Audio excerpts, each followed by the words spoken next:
Guys, আমরা নিজেদের special পার্সনদের কি বলে ডাকি?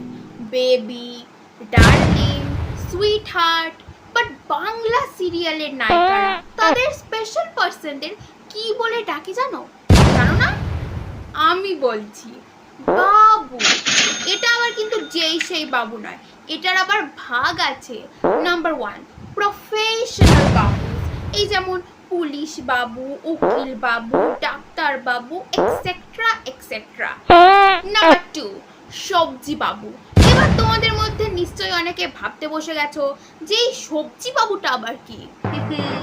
প্লিজ প্রেজেন্টিং উচ্ছে বাবু, ঢেঁড়স বাবু, কুমড়ো পটাশ বাবু, ঝিঙে বাবু, লাউ সিদ্ধ বাবু। ইয়েস, বাংলা সিরিয়ালের নায়িকারা তাদের হাবিদেরকে এই সব নামে ডাকে। এবার তোমরা নিশ্চয়ই ভাবছো এখানেই শেষ, but you are wrong my darling, you are wrong. কিছু কিছু নায়িকারা তো তাদের হাবিদেরকে এই সব নামে ডাকে। জাম্ববান, লাট সাহেব, রক্তচোষা বাদুর, তীরপিণ্ডে, দাদুর নাতি।